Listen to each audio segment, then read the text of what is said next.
मध्ये 25-26-27च्या दरम्यान चांगला जोराचा काही ठिकाणी मुसळधार अतिमुसळधार पाऊस अमरावती जिल्हा, वर्धा, भंडारा, गोंदिया, चंद्रपूर, यवतमाळ, अकोला जिल्हा ह्या परिसरामध्ये ह्या म्हणजे 4-5 दिवसामध्ये चांगला जोराचा पाऊस पडणार आहे म्हणून विदर्भ वासियासाठी आनंदाची बातमी. पश्चिम विदर्भामध्ये बुलढाणा जिल्ह्यात देखील चांगला पाऊस असणार आहे म्हणून त्यांनी देखील अंदाज लक्षायचा. हिंगोली, वाशिमकडे पाऊस पडणार आहे. सर्वदूर नाही पण भाग बदलत पडणार आहेत. पिकाला दिलासादायक असणार आहे म्हणून हे लक्षायचं. नांदेड जिल्ह्यात आज दुपारनंतर आणि रात्रीच्याला चांगला रिमझिम पाऊस सुरू राहणार आहे म्हणून नांदेडकरांनी अंदाज लक्षायचा. यवतमाळ जिल्ह्यात आज रात्रीच्याला चांगला जोराचा पाऊस चालू राहणार आहे. यवतमाळ जिल्ह्यातून अंदाज लक्षायचा. तेलंगणात देखील आज बऱ्याच भागामध्ये रात्रीच्याला पाऊस असणार आहे म्हणून तेलंगणाच्या शेतकऱ्यांना अंदाज लक्षायचा. परभणी जिल्हा, जालना जिल्हा, लातूर जिल्हा आणि बीड जिल्हा ह्या 4 जिल्ह्यामध्ये आज दुपारनंतर विखुरलेल्या स्वरूपाचा बऱ्याच भागामध्ये पावसाचं आगमन होणार आहे. सर्वदूर काही पडणार नाही पण भाग बदलत पिकाला जीवदान ठरणारा असा पाऊस असणार आहे म्हणून हे लक्षात येतं. सोलापूर जिल्ह्यात आज देखील सांगोला परिसरामध्ये पंढरपूर, आटपाडी तिकडे देखील चांगला पाऊस असणार आहे म्हणून त्यांनी देखील लक्षात यायचं. त्याच्यानंतर इकडं श्रीगोंदा, अहिल्यानगरकडं तिकडे देखील आज बऱ्याच भागामध्ये पावसाचं आगमन असणार आहे. पाथर्डी त्या परिसरामध्ये म्हणून त्यांनी देखील अंदाज लक्षात यायचा. कोकणपट्टीमध्ये कोल्हापूरपासून राधानगरी असा पाऊस पालघरपर्यंत त्या कोकणातला पाऊस चालूच राहणार आहे सरीवसरी म्हणून ते लक्षात यायचं. पण त्याच्यानंतर पुण्याला देखील आज सरीवसरी येत राहतील म्हणून पुणेकरांनी देखील अंदाज लक्षात यायचा. त्याच्यानंतर संगमनेर, अकोल्याच्या सरीवसरी चालूच राहतील. तिथं नाशिककडं इगतपूर इकडं पाऊस पडत असल्यामुळे नाशिककडं देखील सरीवसरी पाऊस राहतील म्हणून त्यांनी देखील अंदाज लक्षात यायचा. धुळे, जळगाव, नंदुरबार तिकडं मात्र 26-27-28च्या दरम्यान तिकडे देखील चांगला पाऊस येईल म्हणून त्यांनी देखील अंदाज लक्षात यायचा. सर्वदूर पडणार नाही पण विखुरलेल्या स्वरूपाचा असणार आहे.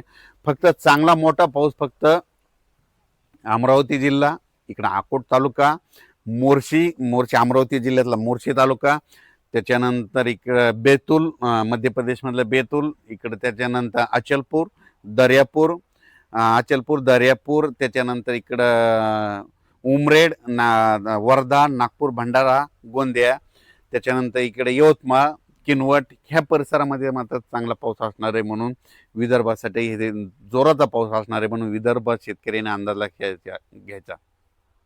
संभाजीनगर जिल्ह्यामध्ये तुम्हाला सांगू इच्छितो इकडं सिल्लोड, नेल्लोड, त्याच्यानंतर इकडं सोयगाव, चाळीसगाव त्या परिसरामध्ये देखील ना आज बऱ्याच भागात पाऊस सुरू होईल आणि संभाजीनगरकडे देखील विखुरलेल्या स्वरूपाचाच पाऊस आहे. सर्वदूर काही पडणार नाही म्हणून त्यांनी देखील अंदाज लक्षात यायचा. त्याच्यानंतर राज्यात सगळीकडे असा म्हणावा तसा पाऊस पडणार नाही. विखुरलेल्या स्वरूपाचा 10 मिनिटाचा 20 मिनिटाचा असाच पाऊस पडणार आहे म्हणून अंदाज लक्षात यायचा.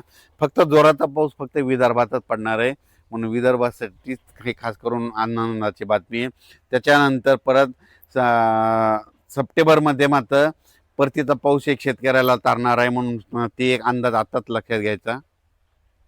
25 ऑगस्ट, 26, 27, 28च्या दरम्यान चांगला पावसाचा जोर विदर्भातच राहणार आहे म्हणून हा विदर्भ शेतकऱ्यासाठी आनंदाची बातमी. विदर्भामध्ये काय होणार आहे, कमी दाबाचा पट्टा असल्यामुळं ते कमी दाबाचा पट्टा जात असल्यामुळं मग काय होईल, मग त्याच्या विदर्भाच्या बाजूला मराठवाडा आहे. मग मराठवाड्यामध्ये कोणता, परभणी जिल्हा, हिंगोली जिल्हा, त्याच्यानंतर नांदेड जिल्हा, इकडे जालना जिल्हा, ह्या परिसरामध्ये काय होणार, मग रिमझिम पाऊस पडणार म्हणून हे विदर्भामध्ये जास्त पडत असल्यामुळे मराठवाड्याला रिमझिम 25, 26, 27, 28च्या दरम्यान येणार आहे म्हणून ह्या शेतकऱ्यांनी लक्षात येतात. पण ते पण सर्वदूर नाही काही भागातच पडणार आहे म्हणून अंदाज लक्षात यायचा. हे पाऊस महाराष्ट्रामध्ये ह्या महिन्यात कशामुळे नाही आलं तर त्याचं खरं कारण सांगतो की काय होतंय की विशाखापट्टणम ते भुवनेश्वरच्या जवळजवळ कमी दाबाचे पट्टे तयार झाले तर ते काय होतात, ते सरळ नागपूरकडे येतात. नागपूरकडून काय होतात, इकडं अमरावतीकडून इकडं बैतूलहून इकडे इंदोरकडे जात असल्यामुळे एका पाठोपाठ जवळपास 3 लो प्रेशर कमी दाबाचे पट्टे तिकडंच चालले तर मग तिकडंच जात असल्यामुळे महाराष्ट्रातलं सगळं बाष्प तिकडे खेचलं जाते म्हणून महाराष्ट्रातला सध्या पाऊस बंद आहे. त्याच्यामुळे महाराष्ट्रात एवढा जोर धरून पाऊस नाही.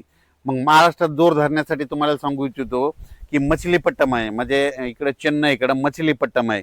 त्या मछलीपट्टममध्ये काय होतं, सप्टेंबरमध्ये तिकडे कमी दाबाचे पट्टे तयार झाले त्यानंतर ते पाऊस काय होतो तेलंगणाकडे येतो, तेलंगणातून महाराष्ट्राकडे येतो म्हणून मग महाराष्ट्रात जर पाऊस चांगला पडायचा असेल तर इकडं मछलीपट्टा, इकडं तेलंगणामध्ये कमी दाबाचा पट्टा होणं गरजेचं आहे. पण भुवनेश्वरकडे कमी दाबाचे पट्टे झाले की ते सरळ पाऊस नागपूरकडे जातो, नागपूरकडून मध्य प्रदेश, इकडं उत्तर प्रदेश, इकडं गुजरातकडे तो पाऊस जात असल्यामुळं महाराष्ट्रातला पाऊस कमी आहे. दुसरं काही याच्यामध्ये काही कारण नाही. त्याच्यानंतर हे सगळीकडे काय व्हायचं, सरळ 3 एका पाठोपाठ 3 कमी दाबाचे पट्टे केले. आणि आता जे नंतर सप्टेंबरमध्ये जे कमी दाबाचे पट्टे येणार आहेत ते काय होणार आहेत, परत अरबी समुद्रात देखील मान्सूनसाठी पोषक वातावरण तयार होणार आहे. त्याच्यानंतर इकडं मछलीपट्टम, इकडं चेन्नईकडे देखील चांगलं सक्रिय होणार आहे. मग तिकडं वातावरण सक्रिय झाल्याच्या नंतर ते पाऊस महाराष्ट्राकडे सप्टेंबर ऑक्टोबरमध्ये असणार आहे. म्हणून शेतकऱ्याला सांगू इच्छितो या ऑगस्ट महिन्यामध्ये सर्वदूर पावसाची अपेक्षा धरू नका.